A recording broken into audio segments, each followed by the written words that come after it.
Well, it's so good to have all of you connecting with us today. We're in this series, Brave, and we've been following along the storyline of a guy named Joseph.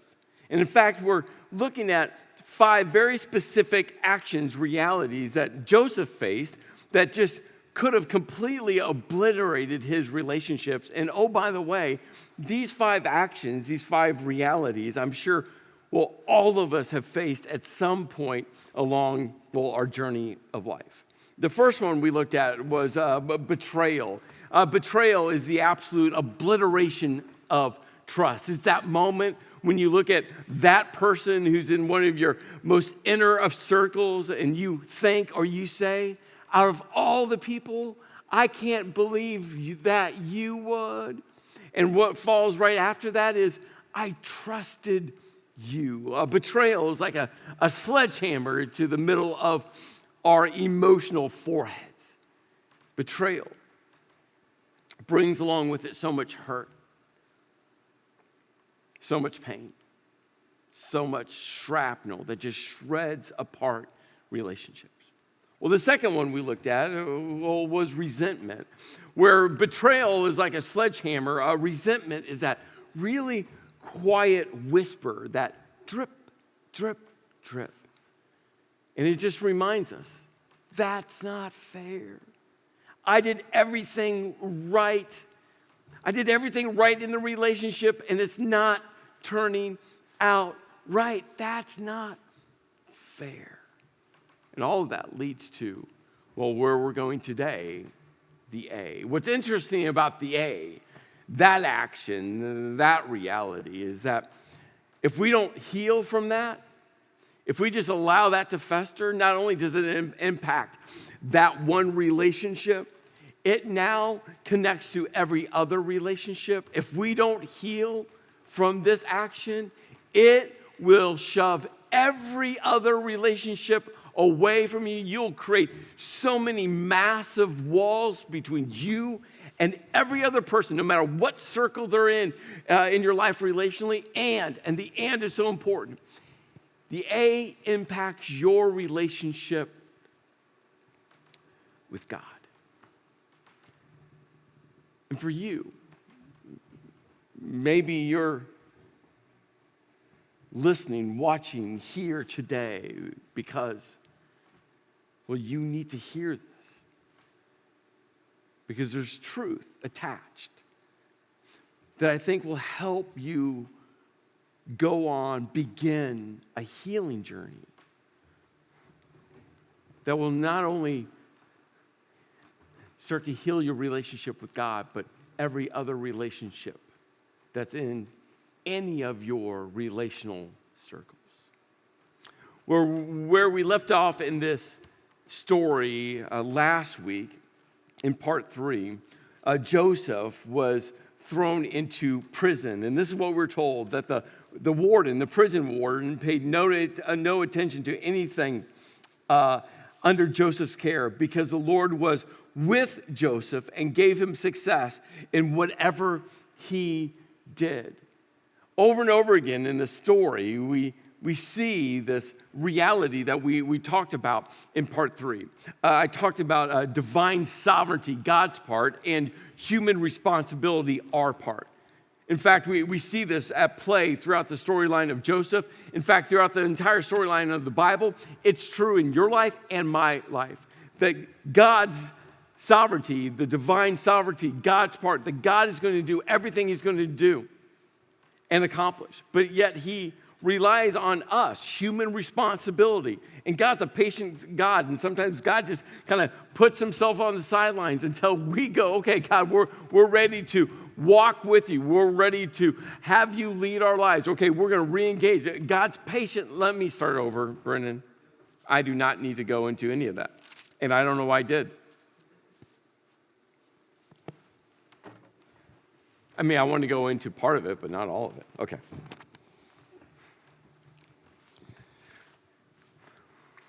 Well, so good to have all of you connecting with us today. We're in this series titled Brave, and along this series, we've been following along the storyline of a guy named Joseph. And specifically, we've been shining the spotlight on 5 very specific relational actions that creates so much hurt, so much pain, creates such a wide divide between us and other people. I mean, we see these in Joseph's life and how Joseph kind of navigated through all of them. And I know that all 5 of these have been true for my life, and more than likely true for you as well.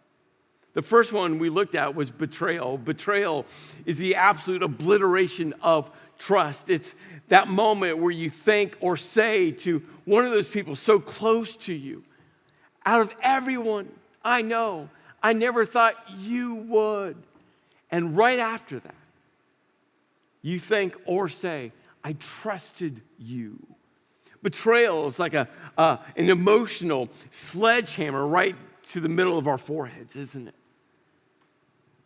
We feel it, and it hurts so deeply. Well, that one led to the next one, which was resentment. Where betrayal is like a sledgehammer, resentment is that very subtle, very quiet drip, drip, drip whisper. That's not fair. I've done everything right relationally, and it's not turning out right. And again, we got to pay attention to this. And we have to go on a pathway of healing. The third one, the one we're going to look at today, it's the A. Now, what's interesting about this one is if we don't heal from this one, it not only affects that one relationship. The A, it will splatter all over every relationship. In fact, this one, the A, creates so many massive walls between you and every single person in your relational circles. And is so important in this. If you don't heal from this, if you don't resolve this one, this will impact your relationship with God. And for some of you, this is why you're watching, you're listening, you're here today.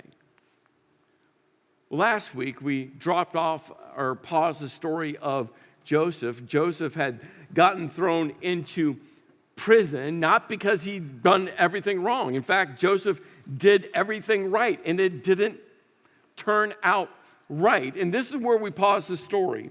The prison warden, paid no attention to anything under Joseph's care because the Lord was with Joseph and gave him success in whatever he did. I shared a lot in part 3 about this truth that we see along the storylines in the Bible, and it's true in my life and it's true in your life. The reality is that there's divine sovereignty, and the flip side of that coin is human responsibility. Again, we see this in Joseph's life, we see this in the stories of the people in the Bible, and we see this in all of our lives. That God is going to do everything that God has promised to do. That's a divine sovereignty. God's going to accomplish everything he's going to accomplish. Over and over again, we read these words, that the Lord was with Joseph and that God gave Joseph success. Right? That's divine sovereignty. But we also read in whatever he did. That's Joseph's part. That's human responsibility. Over and over again, we see Joseph work hard, show up early, have the right attitude, show respect and honor to people in authority over him. Joseph did what he had to do, and God showed up. So now Joseph finds himself in prison. And we're told that sometime later, now we don't know how much time this is, but it's not days or weeks or even a few months. Some time later was a pretty significant amount of time. Again, we don't know exactly how much time, but again, he has been in prison a lengthy period of time. And we're told that, two new kind of characters in the story emerge. The cupbearer and the baker of the king of Egypt offended their master, the king of Egypt. The cupbearer and the baker ticked Pharaoh off. What they did, we don't know. But they found themselves in jail. Pharaoh was so angry with both of them that the chief cupbearer and the chief baker, and he put them in custody in the house of the captain of the guard, in the same prison where Joseph was confined. Just by accident? Just by chance? I think not. Remember, divine sovereignty. And the captain of the guard assigned them to Joseph, and Joseph attended them. Now, I want to pause there for a quick moment. It's one thing to be a prisoner. I mean, that's a horrific life. It's another thing to be a slave. Horrific life. But did you catch what's going on with Joseph? He's a prisoner now, and then he's put in charge as a slave in the prison to attend, to serve, to be the slave of the baker and the cupbearer. This is how bad life is for Joseph. And we can't miss that emotionally, mentally, just in reality. I mean, Joseph is now in prison having to serve other prisoners. And after they had been in custody for, and here's his phrase again, some time, each of the two men, the cupbearer and the baker of the king of Egypt, who were being held in prison, had a dream the same night. And each dream had a meaning of its own. Now, I want you to pay attention of how the ancient storyteller of this story writes these words. They each had a dream the same night, and each dream had a meaning of its own. You see, in ancient cultures, they believed that the gods, lowercase g, spoke to humanity in dreams. So if you want to know what the gods wanted to have you do, what they were wanting from you or for you, or what was going to happen, right? It was in dreams that gods primarily spoke. One of the most famous stories we have in our Bibles, you're familiar with it, it's the Christmas story, right? We see these Persian priests, we call them magi. They're magicians, astrologers, and dream interpreters. It was very common. And I love that part of the Christmas story because God sends these pagan priests to worship Jesus. Well, we see these dream interpreters not only in the Persian Empire, we see it in the Babylonian Empire, and in the Egyptian Empire. The Egyptians, their gods, all the time spoke through dreams. In fact, archaeologists have uncovered what's been titled the Papyrus Chester Beatty III. This is so fascinating. This document dates around 1200 BC. The story of Joseph is somewhere between 15 and 1600 BC. So Joseph happened about 300 to 400 years before this papyrus was written. But what we get a sneak peek in on is how developed this whole dream culture is. You see, when you look at this papyri, you'll see it all in columns. Now, they're all hieroglyphs, right? So you can't read it unless you're an expert. If you are, that's really cool. But when you look at the columns, how this papyri is laid out is one column is the dream. Then they either say the dream was good or bad, and then the next column was the meaning. Again, think about what we just read here in Genesis, right? They had a dream, and there was a meaning attached to it. This is how the Egyptians handled dreams. And we have a sneak peek. This is a dream manual, right? That they started writing down what the dreams were and what the meanings were. Here's one of them in this papyri. Submerging in a river, if you have a dream about that, it's good. And this means purification from all evils. If you have a dream about eating crocodile, which I don't know if you have, I've eaten crocodile before. It's kind of like a greasy chicken. Not great, but hey. So if you've ever had a dream about eating crocodile, that's good. It means acting as an official amongst his people. Now, if you have a dream about well, seeing your face in the mirror, that's bad. This means another wife. That's bad. And if you have a dream that your bed's on fire, that's bad. This means driving his wife away, right? And I just thought to myself, what if you have a dream that you're in a bed that's on fire as you look in the mirror? Do 2 bad dreams equal a good? I don't know. But again, the rhythm of this entire document, this dream manual, right? You've got a dream, it's good or bad, and there's a meaning to it. And we step back into this story. And we're told that when Joseph came to them the next morning, he saw that they were dejected. So he asked Pharaoh's officials, the cupbearer, the baker, and said, "Why do you look so sad today?" Now this, I think about if it was me, if I was Joseph, I've been betrayed by my brothers. I did everything right. I had all the right guardrails up to protect myself from Potiphar's wife. I had my no ready. I established guardrails. I ran from her.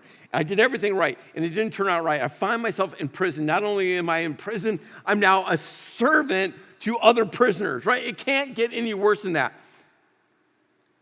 I'm just being honest, do I think I'd wake up that morning and care about other people's needs? I would like to think I would, but I don't know, because life's really bad for Joseph. But what does Joseph do? He sees that they're sad. He sees that they're dejected. He sees their hurt. He sees their pain. He sees them. Joseph looks through his hurt, looks through his pain, and he sees theirs. And he asks them, "Why are you so sad?" And they go, "We both had dreams, but there's no one to interpret them. There's no one to tell us their meaning." Now I think about Joseph. Years before, if you go all the way back to part 1, we looked at this part of the story. Part of what got Joseph thrown into a cistern and then sold into slavery was the jealousy of his brothers. I mean, most of that was on on all of his brothers' shoulders. Like, they had to own most of it. But Joseph didn't help things out. In fact, he wore the coat. He shouldn't have worn that, right? That just enraged their jealousy. And Joseph, years before this, had a couple dreams that God gave him. Now, Joseph should have just held those dreams tight to his chest, but he didn't. He shared those with his brothers and his dad. And I think about this moment. All of a sudden, Joseph finds himself years and years later through a lot of hardship. And all of a sudden, now he's in prison as a servant in Egypt. And they're like, "We had dreams. Can you help us out?" I just wonder if all of a sudden Joseph's mind starts to go back years. That God was working in the midst of bad for good. And Joseph says, "Sure, share with me your dream." And the cupbearer steps up and shares him the dream. He goes, "Hey, Joseph, this was my dream. There was a vine with 3 branches. On those branches were really big, plump grapes. And I picked those grapes up and I squeezed the juice into a cup. I handed that to Pharaoh. What does it mean?" And Joseph probably pauses for a moment and he's like, "The dream's good." Cupbearer had to get a big smile on his face. He was like, "Yeah, so what does it mean?" Joseph's like, "This is what it means. In 3 days, Pharaoh's going to release you from prison and he's going to restore you back into your position." The cupbearer had to just be overwhelmed with excitement. Like, only 3 more days in prison and he gets his job back. And in that moment, Joseph seizes an opportunity. He looks at the cupbearer and says, "Hey, when all goes well with you, remember me and show me kindness. Mention me to Pharaoh and get me out of this prison. Hey, cupbearer, hey, just remember, hey, this is going to happen. Just don't forget me. Don't forget me. In fact, if you move on to verse 15, Joseph literally tells him part of his story. He's like, hey, I'm innocent. I was sold. I'm not even an Egyptian. I'm not from here. Like, I was wrongly mistreated, and I did everything right.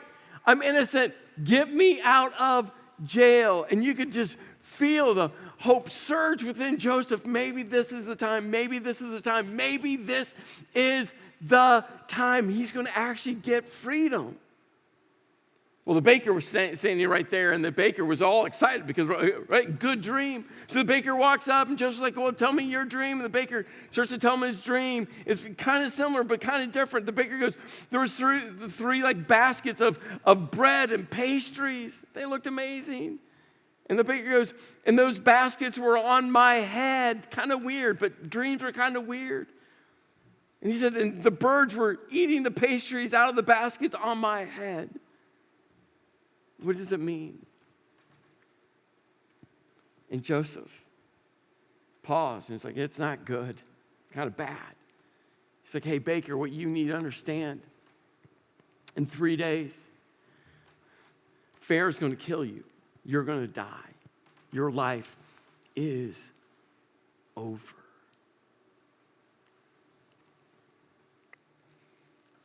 Well, in 3 days, both dreams come true. The cupbearer gets released and gets restored into his position, and the baker, well, he's executed. And then we're told that the chief cupbearer, however, did not remember Joseph. He forgot him. And Joseph sat in prison another 2 years. 2 years. I mean, already we've had two sometimes. Again, we don't know how long sometime was, but it was a lengthy number of time. But now we're told specifically, he sat in prison another 2 years. And I have to think that Joseph had to feel completely abandoned. I mean, there's the A action. Abandoned. Abandoned by the cupbearer. I mean, Joseph got his dream right. He got freedom. He got his position back. He got his influence. He got his paycheck. I mean, he got it all back, and he forgot him and abandoned by God. I just wonder, as Joseph sat there and replayed the previous years of his life, wondering, hey, God, where are you? Hey, God, what say you?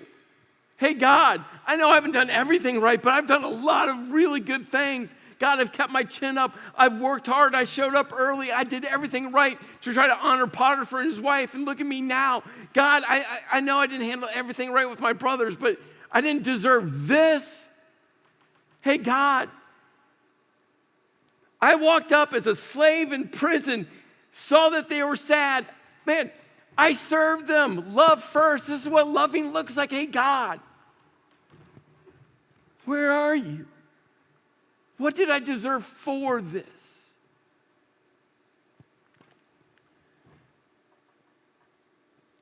But you see, even if Joseph had moments like that, I mean, I think that's just human. He was working through all of those feelings. And there's something that Joseph started to understand. You see, you might not see what God is doing, but it doesn't mean he's not moving. You might not see what God is doing, but it doesn't mean he's not working. You might not see what God is doing, but it doesn't mean he's not orchestrating something to turn your bad into good. Well, 2 years had passed. And all of a sudden, one night, Pharaoh has a couple dreams himself. He calls in all of his priests and magi to tell him these dreams. And the first one was about 7 cows, really big, fat, healthy cows. And they were standing there as he stood in the Nile. And all of a sudden, 7 more cows emerged, but these were really gaunt. I mean, they were unhealthy. But the unhealthy, gaunt cows consumed up the 7 very healthy cows. Again, weird, but it's a dream. The second dream was very similar to the first, but this time it had to do with wheat.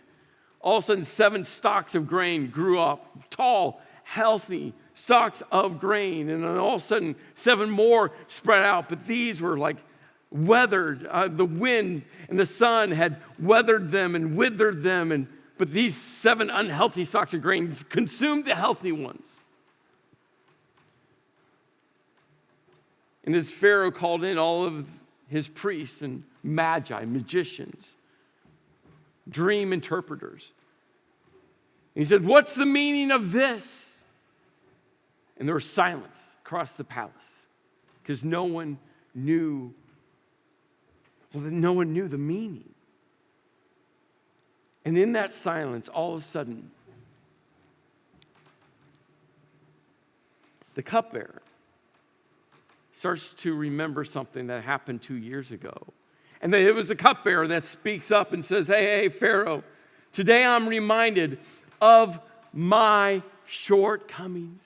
And the cupbearer tells Pharaoh the entire story, the story about this guy named Joseph in jail that was serving them, and the baker and his dream, and the cupbearer tells him his dream, and all of it. And all of a sudden Pharaoh goes, hey, go get Joseph for me. I want to see him now. And we're told that Joseph puts on new clothes and he shaves and he comes in front of Pharaoh, and Joseph is standing there, and it had to be an overwhelming moment.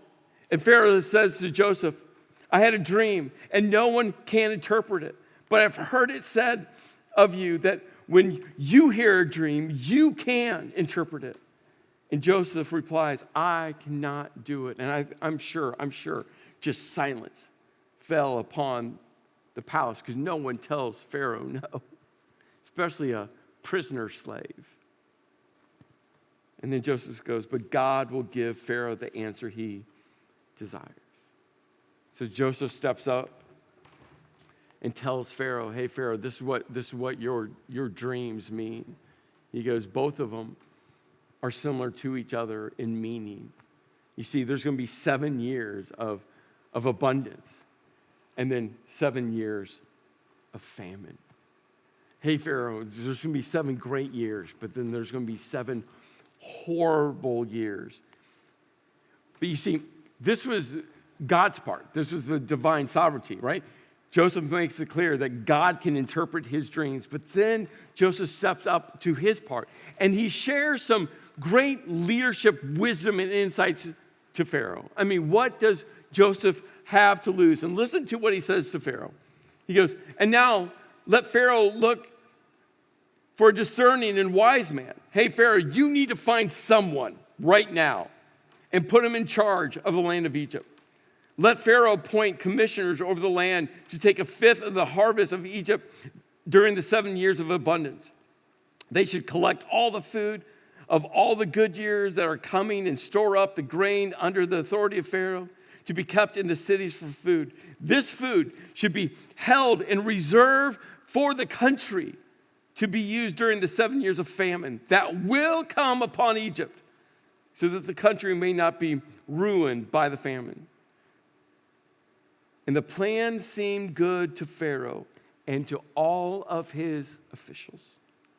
So Pharaoh asked them, can anyone find anyone like this man, like this slave prisoner man, one in whom the Spirit of God is upon?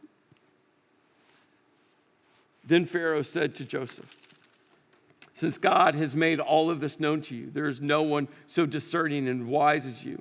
You shall be in charge of my palace, and all my people are to submit to your orders. Only with respect to the throne will I be greater than you.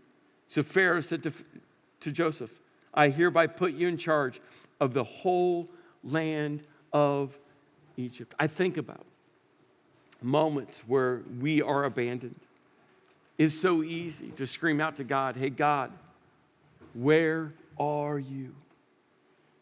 For some of you, you had a dad walk out on you when you were a child, and you screamed to God, hey, God, where are you? I need my dad. For some of you, you had a mom that, addiction took her away emotionally and mentally from the house. Maybe physically she was still there, but her addiction just consumed all of herself, and you screamed out to God, hey, God, where are you? For some of you, you lost a child, and you screamed out to God. He's like, hey, God, where are you? For some of you, right, you gave all of yourself to a boss, to a manager, and all of a sudden they stabbed you in the back. You did everything right, and you found yourself just financially ruined because of that person. And you screamed out to God, hey, God, where are you? For some of you right now, you have an adult child that's completely severed their relationship from you, and you're just screaming to God, God, where are you? You see, when we are abandoned by someone, the immediate next step is we scream to God, God, where are you? And I want you to hear me say, you should scream to God.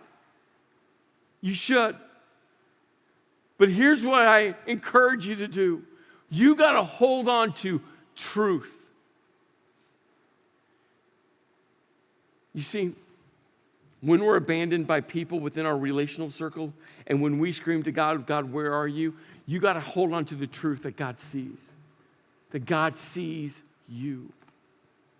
Joseph's great-grandparents, Abraham and Sarah, they did some really great things, and God made a covenant with them that their descendants would be as numerous as the stars, and they did some highly dysfunctional, relationally destructive things. One of those dysfunctional, relationally destructive things was Sarah and Abraham wanted to have kids.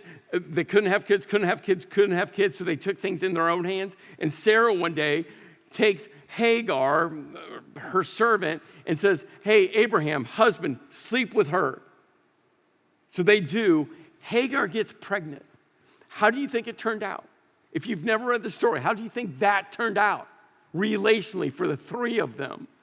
Horrible.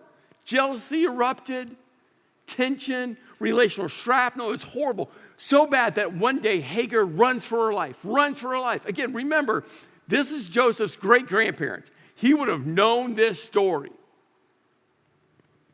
And when Hagar was in the desert, God comes to her, meets her right where she was. And this is what we're told. Hagar gave this name to the Lord who spoke to her. You are the God who sees me, for she said, I have now seen the one who sees me. That phrase, God who sees me, is Jehovah Elroy. God who sees me. And the truth, when you feel abandoned by someone, when you feel abandoned by God, you just have to hold on to the truth that God sees you. I think that's what, Hagar, running for her life, abandoned, rejected, betrayed. All of that was real. And God meets her right where she is. And God sees her.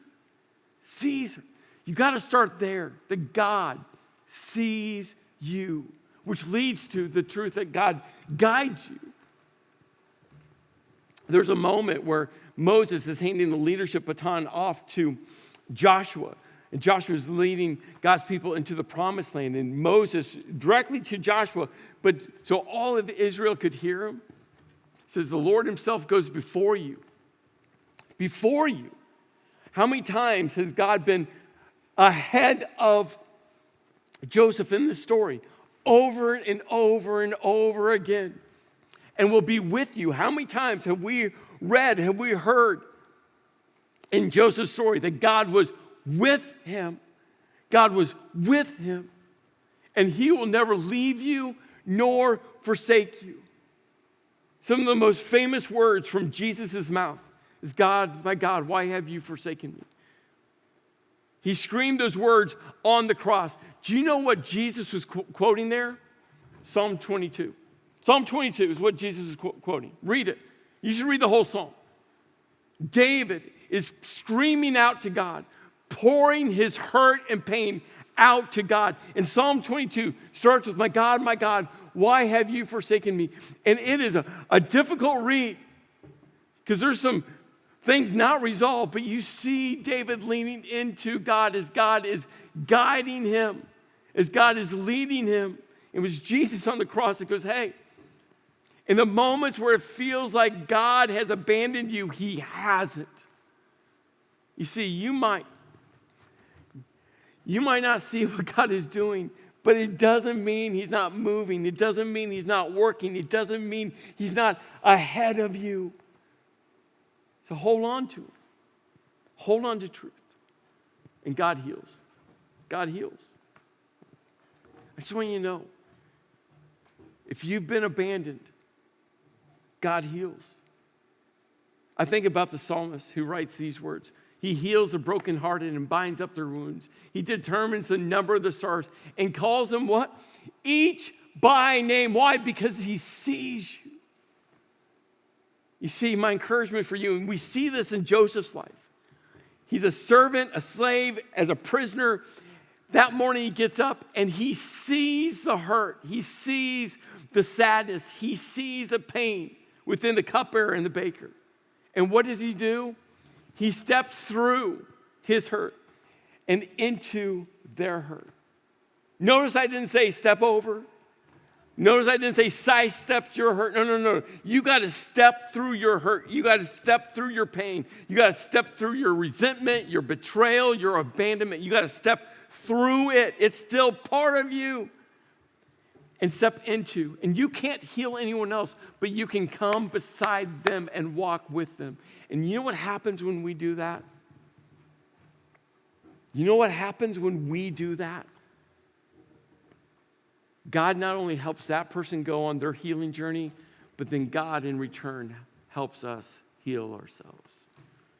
You see across this storyline, I mean, we know the ending, Genesis 50:20, when Joseph looks at his brothers and say, what you intended to harm me, God intended it for good, for the saving of many lives. God had been shaping those words. As Joseph was in the cistern, as Joseph ran out of Potiphar's house, doing the right thing, getting thrown into prison, as Joseph was abandoned for another 2 years, Joseph is holding on to the truth that God had been whispering into his soul. Hey, Joseph, there's a lot of bad in this world, and there's people that want to intend to harm you, but remember, I can take any bad and work for good. Trust me. I see you. I want to guide you. I want to heal you. And that's true for me. That's true for Joseph. And it's true for you. Let's pray. Lord, I just pray that every single person will hold on to that truth. That God sees them, knows them by name. That God is leading, guiding them. We're just called to follow you, God, even when we don't understand. Even when we can't see you working, even when we can't see you moving. And Lord, I pray that we'll hold on to the truth that you are a God that heals. And you have called us to step through our hurt, our pain, into other people's, and together we can heal. It's the beauty of relationships. So Lord, may we hold on to you, knowing that you will never let us go. In your name I pray. Amen.